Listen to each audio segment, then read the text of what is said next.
to ask this we question are again. talking about I've got to ask this reality. question again. We are If talking tomorrow about the reality. It's just wrong. Israel ended its occupation completely in 2000.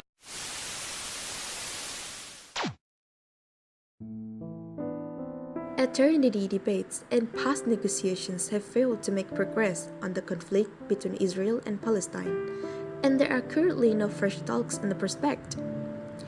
The main barriers are borders, security, Jerusalem, refugees, Israel's insistence on being recognized as a Jewish state, and Palestinian political and geographical split between the West Bank and Gaza.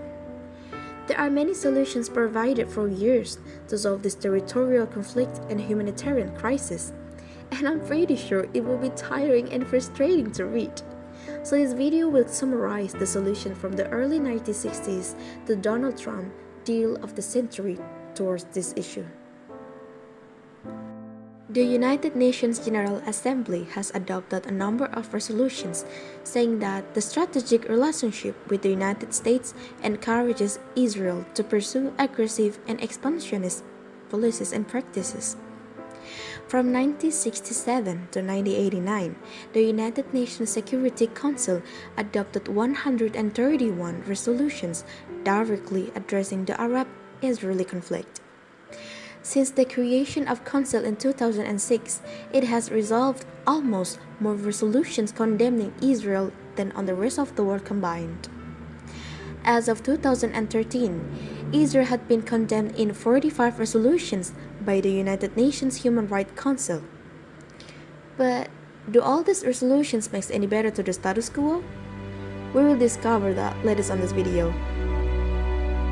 Apparently, there are 3 solutions given to end the whole conflict. First, two-state solution. This proposed framework to resolving the Israeli-Palestinian conflict by establishing 2 states for 2 peoples, Israel for the Jewish people and Palestine for the Palestinian people. In 1993, the Israeli government and the Palestine Liberation Organization agreed on a plan to implement a 2-state solution as part of Oslo Accords, leading to establishment of the Palestinian Authority. Diplomats, politicians, and activists alike have long labored under the assumption that 2-state solution is the only path to peace between the Israeli and the Palestinians.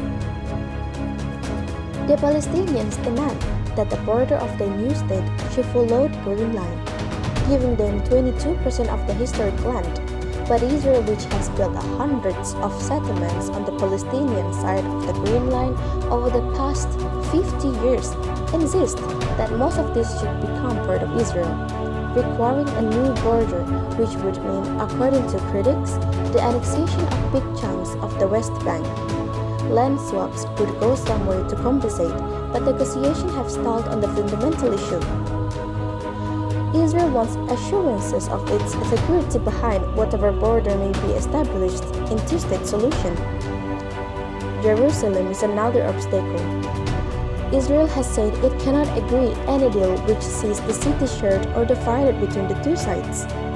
The Palestinians say they will not cede their claim and access to their holy sites, all of which are located in East Jerusalem, on the Palestinian side of the Green Line. So, could it still happen? For years, international diplomats, Palestinians, and some Israelis has been warning that time is running out as Israelis' continued settlement expansions swallows up land that will become part of Palestine.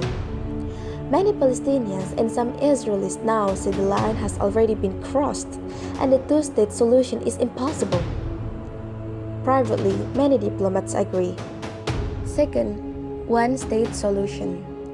Many parties say 2-state is unreachable and it is time to consider alternatives. The notion of a single state is not new. It was espoused by the Palestinian Liberation Organization in its original charter in 1964. In this context, a new initiative based on an old idea has emerged, aiming to give a full and complete voice to the 1-state solution. On March 2018, the 1-State Foundation was launched, a Palestinian-Israeli initiative with an agenda to broaden debate and ultimately gain support for a 1-state solution. Both sides claim that Jerusalem is their capital, and this solution seemingly is the alternative that would include Israel, Gaza Strip, and the West Bank. But Palestinians are afraid they would lose their nationality, and Israelis are concerned they would be outnumbered by Palestinians. Arab birth rate is higher than the Jewish one. If voters vote according to their ethnic origin, this means the end of Jewish self-determination in their own states. I do believe they would let this happen. This is identity crisis, and both parties have fanatic towards their nationalism, and there is no political guarantee that all these people who have been humiliated for years and have no right to vote at all of a sudden living in peace in the name of democracy? This is still about occupied and unoccupied. They should meet as an equal party first, otherwise it's like telling them to jump from the frying pans into the fire. Because they can't stand the heat of the frying pans, but the fire itself is not the solution. Instead, this would squeeze one party even more. Once the solution is logical and theoretical sense, the national enmity between Israelis and Palestinians would produce a workable entity. Third, three-state solutions.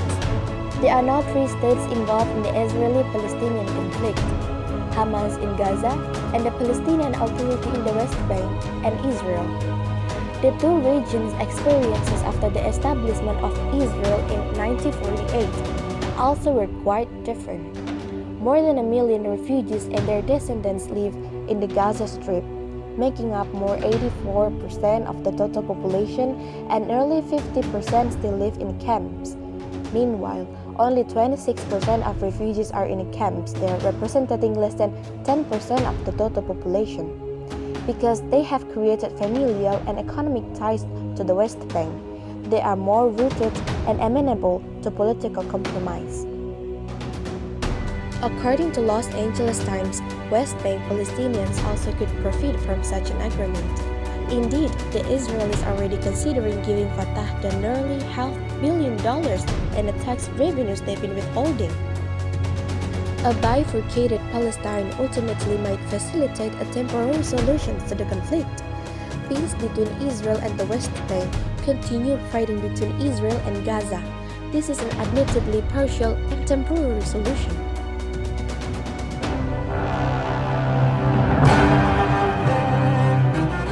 Deal of the century. There is no problem in this world with a finger of America in it. Straight up, I'm tired of reading word America. Palestinians in the West Bank and Gaza clashed with Israeli forces as they protested an economic initiative launched by the White House at June 2019 at the conference in Manama, Bahrain.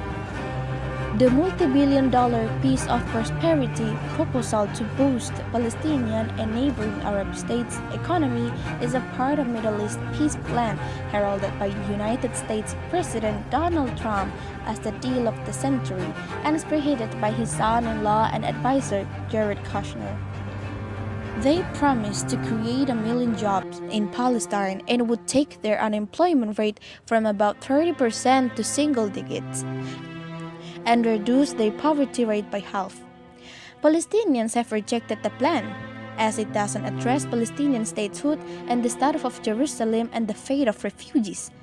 They insist that economic development cannot happen without a political settlement.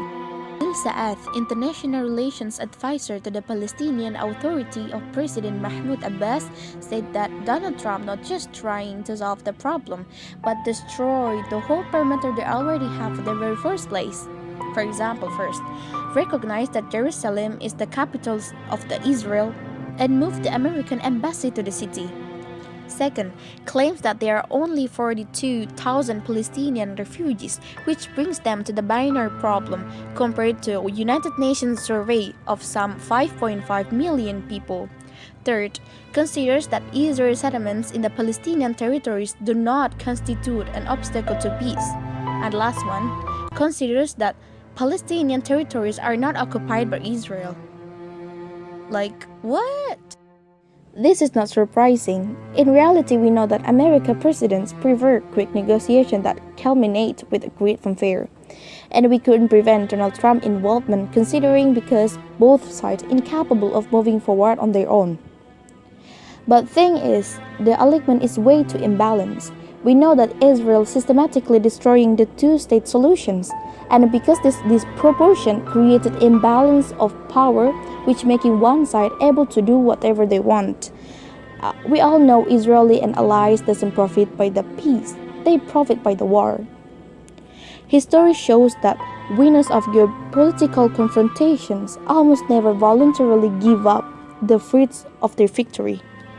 Israel, a region superpower with post-industrial economy, nuclear weapons, and unwavering allies with the United States, clearly has the means to impose its will on a weak Palestinian adversary. This is also why one-state solution is never gonna be a good end. The international community needs to pressure Israel to halt its settlement activities, but no external party, whether the major European powers or even Arab governments, will affect that balance. The Europeans are divided on the subject, and the Arab Gulf states have largely become de facto allies of Israel against Iran. Let's say they're also busy counting the money. Even China, the biggest rival of the United States, take a side on Israel too. The role of the United Nations with regards to the Israel-Palestine conflict hasn't been very encouraging as far as the achievement of peace is concerned. The United Nations hasn't only been failed to allay the genuine grievances of the Palestinians, but also remained miserably impotent to prevent Israeli atrocities against them. This can be partially attributed to the influence that the United States holds being a veto power. This point should also be noted that from the beginning, once Israel was created and on its way to stability leading to instability of the whole region, the United Nations was excluded from the politics of the issue. United Nations peacekeepers were stationed on the Israeli-Egyptian front, but United Nations was kept away from political decisions. Furthermore, the United States has never shied away from bilateralizing the Israel-Palestine conflict by trying to sidelining the United Nations. For instance, the United Nations couldn't implement the resolution that include the provision of two-state solutions and prevention of illegal Israeli settlements in Palestine. I'm not saying there is no way to solve the conflict, depends on perspective actually. Economically create the interdependencies, and yes, it might possibly, especially if you're a Trump supporter. But again, it is still gonna be about slave and master, occupied and occupied, or thief and a victim. In humanitarian perspective, this is a massive injustice and basic human rights, not for years, it's century. Too good to be true. I never said this video is going to be a neutral. I choose to be independent netizen, and the choice is still ours, whether to stand with the capitalists or humanity. We'll die for Palestine, Palestine, forever Palestine.